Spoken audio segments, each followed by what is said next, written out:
Welcome to Mideast Realities. I'm your host, Mark Bruzonsky. Thank you for tuning in. Normally, we're on location, or we invite an expert, analyst, or involved participant from the Middle East, someone who's independent, honest, straightforward, outspoken. And we've had many such people on this program, and as far as location, we've already been able to bring you programs from Jericho, from Jerusalem, from Cairo, from Israel, and from various conferences that have taken place here in Washington, D.C., where I live and where we produce this program. But last week and this week, we're doing something a little different. We're discussing the Mideast peace process, ? And we're doing so by a select number of quotes that we've taken from journals, from speeches, from articles, from major personalities who have spoken up about the Israeli-Palestinian peace process. And these quotes are not what you'd expect. If you watch TV, if you watch ceremonies, if you listen to presidents and prime ministers and Chairman Yasser Arafat, you'd think that the peace process is well supported, creating great amounts of optimism and hope, and that peace had finally dawned between Israel and the Palestinians. Sadly, that is not the case. If you listen to what the experts have to say, especially the honest, independent experts who aren't speaking because they're being paid to do so, or because they're lobbyists, or because they're public relations hacks, and this is true on both the Jewish and the Arab side these days. If you listen to what the experts have to say, if you go over there, if you visit, if you talk with people honestly, openly, you find a tremendous amount of apprehension, gloom, despair, anxiety. Last week, for instance, in quoting from Professor Edward Said from a magnificent, a brilliant cover article called The Mirage of Peace, a cover article in The Nation magazine, in fact, Edward Said warned that he not only thought things were getting much worse for the Palestinians, but in the long term, the so-called peace process would also be detrimental to the Israelis. He said it was crucial to bear witness to the truth as opposed to the hype and the lies and the distortions. And in fact, he pretty much likened Yasser Arafat to a collaborator, as did another of the persons we quoted from, Professor Israel Shahak at Hebrew University, an Israeli in Jerusalem, a Holocaust survivor and a longtime champion of Palestinian rights. We also talked about Professor Noam Chomsky, who not only has said that the peace agreements and what we've all been witnessing these past few years is nothing but a continuation of long-time Israeli rejectionist policies, rejecting Palestinian national rights, rejecting Palestinian claims to equality and democracy. But he likened what is happening now to the institution, not the end, of a system of apartheid between Israelis and Palestinians.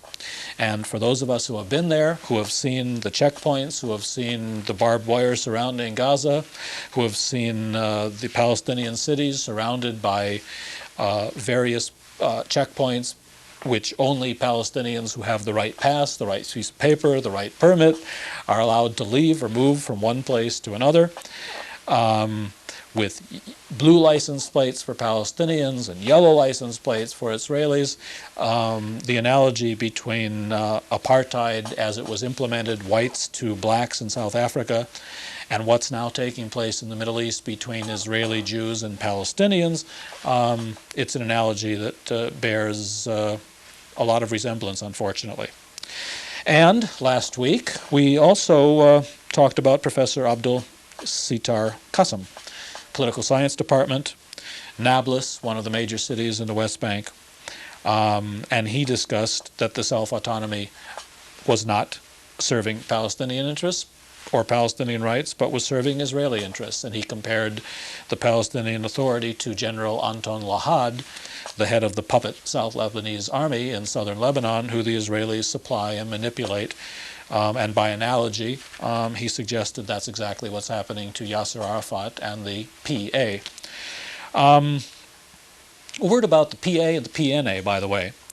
The Israelis refuse to call Yasser Arafat president, and they refuse to call the authority that has been set up the Palestinian National Authority. They call it the Palestinian Authority, and they call Arafat chairman. They've in fact returned letters to him that have been sent calling him president. The Palestinians, needing credibility among their own people and wanting to pretend that in fact they've gotten more than they have, they are the ones who use PNA, Palestinian National Authority, and they're the ones who call Yasser Arafat president rather than just chairman. The semantics are not unimportant.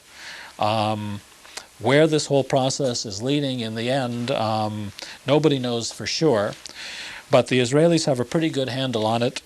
And more than likely, the thinking is that the Palestinian community will fragment into cantons, that they will be kept separated and divided, and the long-term Israeli strategy of dividing the area between the Hashemite Kingdom of Jordan, at least in terms of control and economy, and the Zionist Jewish State of Israel is probably what the Labor Party is moving toward. All right. So much for what we were talking about last week. There are a number of other very important and telling quotes that I want to share with you this week. Tom Segev, Israel's New York Times, Haaretz newspaper, very simple, very straightforward quote. The Palestinian Authority has become, quote, a brutal tyranny. Well, you don't hear that here in the United States. In Israel, it's discussed fairly openly. Tom Segev is a well-known Israeli writer. Haaretz is the equivalent of the New York Times newspaper. You don't hear it from Palestinians because Palestinians like Professor Qassem, if they speak up, are quite literally shot. Professor Qassem was accosted by 3 or 4 members of the PA, the secret police. He was shot 4 times. He did survive, but it was not only an assassination attempt, which in this case did not succeed, it was an intimidation attempt, telling everybody else, watch your back. You speak up against Yasser Arafat, you speak up against what's going on, and this could happen to you too. I want to share with you another quote from Professor Said. This one from a lecture he delivered at Tufts University. But before that, we'll come right back to that. Before that, let's go to this week's quote of the week.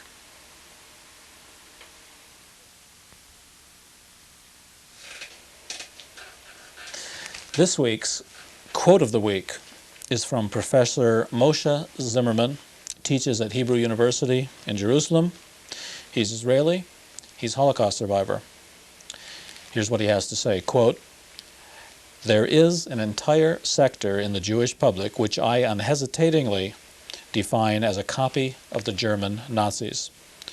Look at the children of the Jewish Hebron settlers. They are exactly like the Hitler Youth. From infancy, They are pumped with ideas that all Arabs are bad, of how every Gentile is against us. They are turned into paranoids. They think of themselves as a master race. They are exactly like the Hitler Youth. There is a very dangerous tendency of leniency towards this sector. I am reminded of those conservatives in Germany who collaborated with Hitler out of exactly the same reasons and who made the same mistakes as we do now.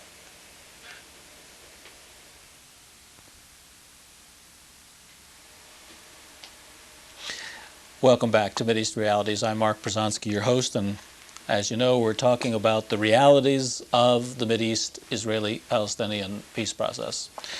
Not the hype, not the ceremonies, not the glitter, not the hoopla, and not the presentation of the lobbyists and the governments and the public relations firms and the politicians, but the actual realities on the ground that independent experts, writers, analysts have been talking freely and openly about, but who most people are not able to hear because the mass media doesn't carry these people, doesn't quote these people, doesn't discuss the peace process in these honest, forthright terms. And before the break for our quote of the week, I mentioned that I'd be sharing with you another quote from Professor Edward Said from a lecture he gave earlier this year at Tufts University. And by the way, Professor Said is one of the most articulate, one of the most outspoken, one of the most committed analysts of the Middle East, of the Israeli-Palestinian situation. He was born there, left as a boy, grew up in Cairo, came to the United States, distinguished himself by becoming a professor of comparative literature at Columbia University. Anyone who knows him knows of his integrity, honesty, decency, commitment. And just listen to what he has to say about Yasser Arafat, about the peace process.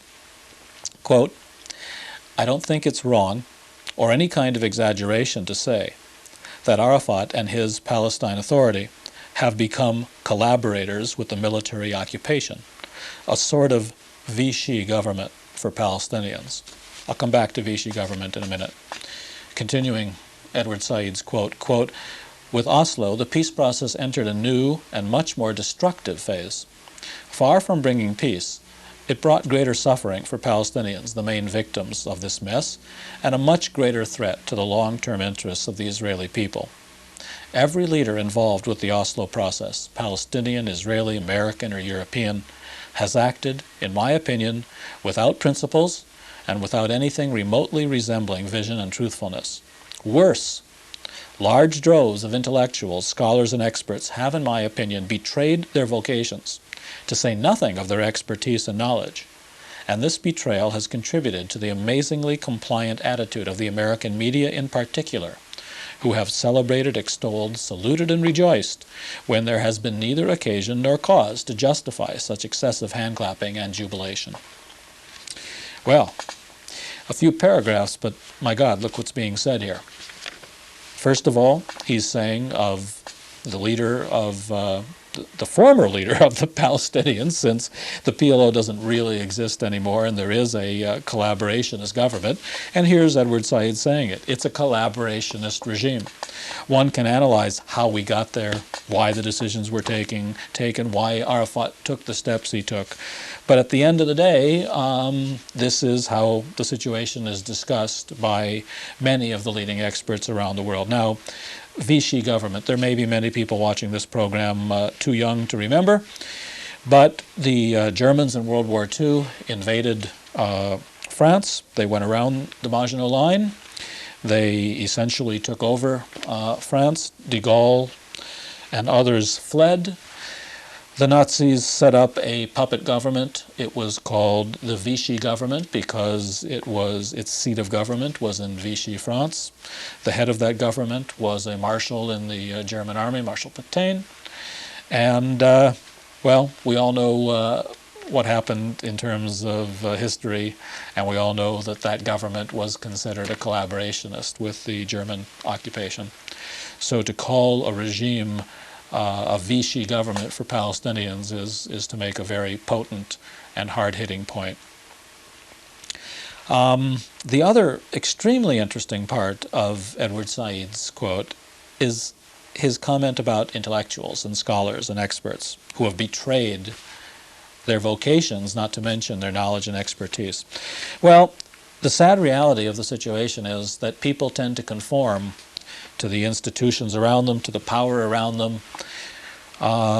People also tend at times to be lemmings, to jump on the same bandwagon. And it has been sad to see the way the press has, the mainstream press has rallied around agreements without any serious analysis, without any detailed explanation. I remember myself during the Rabin-Arafat signing ceremony on the White House lawn, I was asked by Canadian national television to be on for the few hours of the ceremony and to occasionally comment with my own opinions about what I thought was taking place. I wasn't asked by American media, nor was Edward Said, nor was Noam Chomsky. And one of the first things I pointed out, which I was told had not been pointed out to American viewers of American network television, is that the very head of the Palestinian negotiating team, the very man who headed the team in Madrid, Spain, the very man who read the Palestinian position, the very man who for years had headed up the Palestinian negotiating team, was so upset by the agreement that Arafat had signed that he refused to even come to the White House ceremony. Now, that was a very telling and important commentary, I thought, but American viewers didn't hear it. In this case, I was on Canadian national television.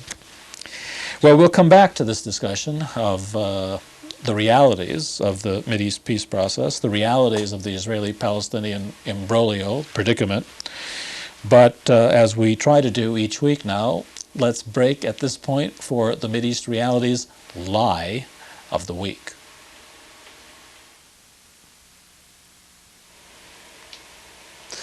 This week's lie of the week is really, in a sense, a laugh of the week. Maybe we should always have a laugh of the week as well, especially when we're dealing with such serious topics as peace processes and what they are and what they aren't. Let me just share with you how the Washington Post reported in its back pages the recent Arafat-Rabin White House ceremony. Quote, White House Chief of Staff Leon Panetta didn't even try to disguise it, his eyelids drooping, his mouth opening in a huge yawn. Secretary of State Warren Christopher, a known expert, did a full half-gainer forward from his seat before snapping back up into a smart recovery. Palestinian official Mahmoud Abbas just rested his chin on his chest, and that was that, while Secretary Robert Rubin tried to fight it with small, startling head bobs. Call it appease in our times.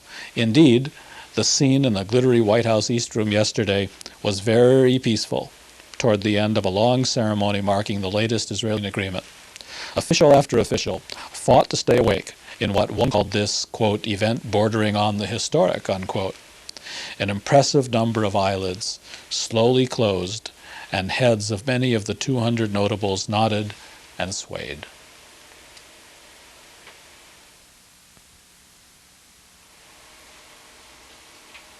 Welcome back to Mideast Realities. I'm your host, Mark Bruzonsky, and last week and this, we've been trying to look at the realities of the Mideast peace process, Israeli-Palestinian peace process.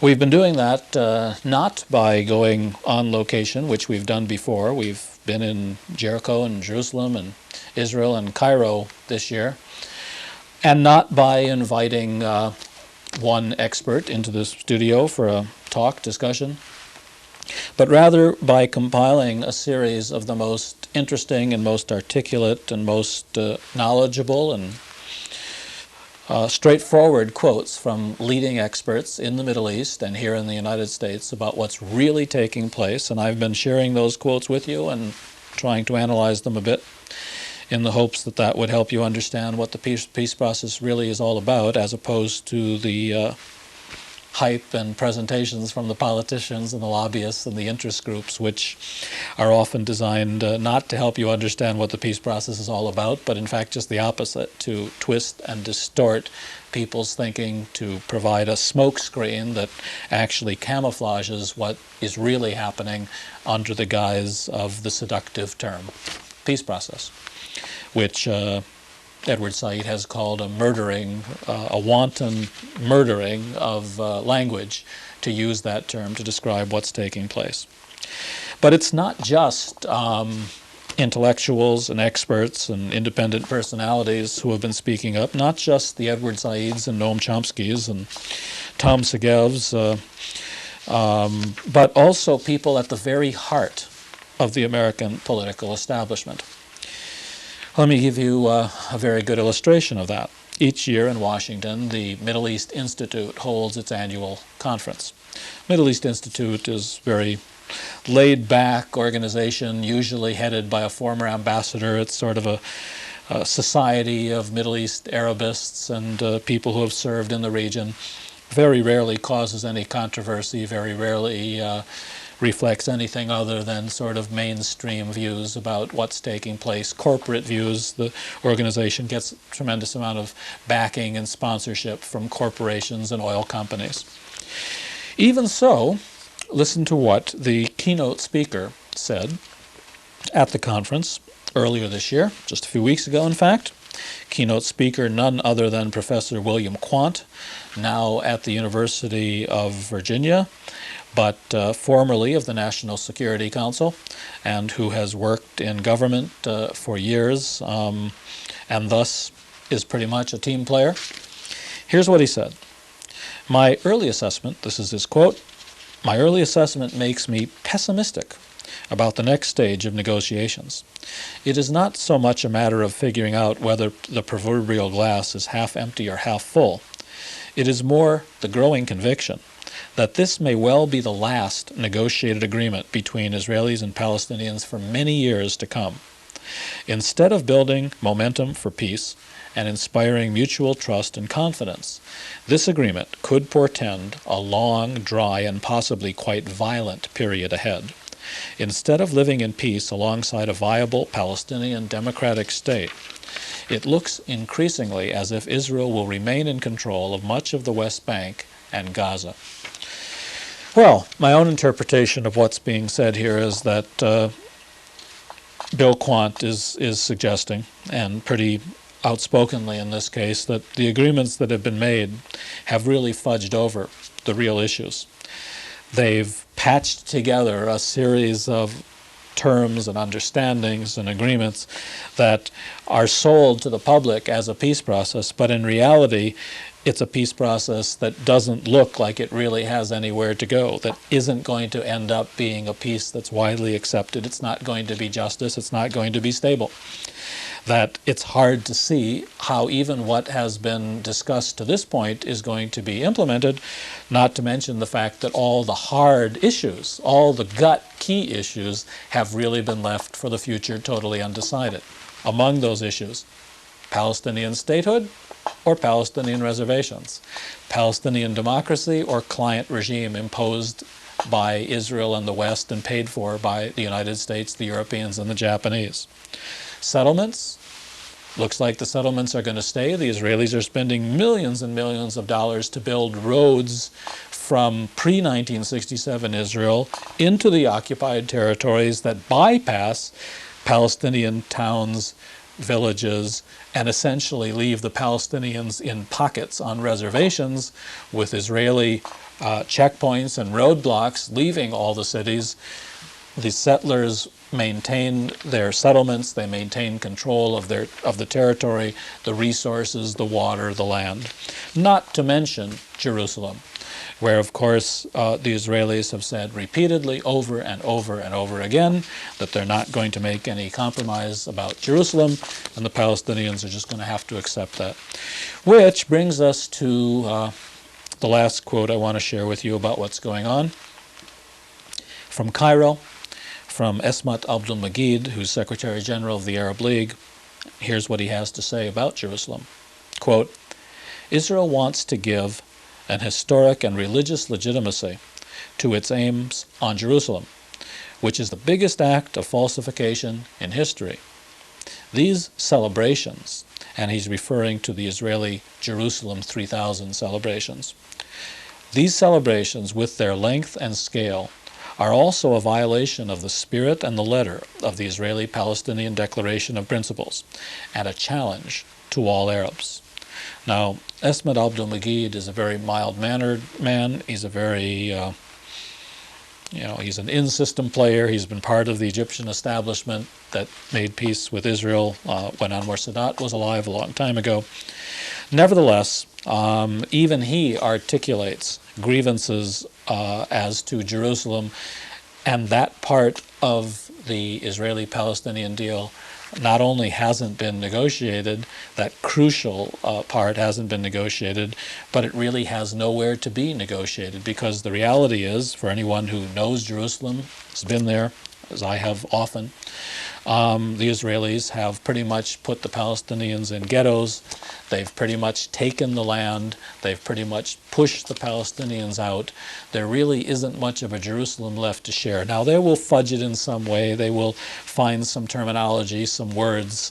But in the end, it's not an agreement that's going to be perceived as just. It's not an agreement that's going to be perceived as widely supported. It's going to be perceived as imposed, just as throughout the region there are imposed client regimes in most of the countries in the Middle East. They don't get their legitimacy from the people. They certainly don't have any forms of democracy. What they get is their legitimacy from the Americans and the Europeans and the Israelis, who work with them to keep them in power. Thank you for watching. I'm Mark Bruzonsky. I'm your host. I wish we had more positive things to say about the Israeli-Palestinian peace process, but I thought it was important that we share with you the realities as we know them. I've myself visited 150 times to the region and know the situation quite well, but we also wanted to share with you all of these quotes from experts here at home and all over the world. Thank you for watching. Please tune in next week to another episode of Mideast Realities.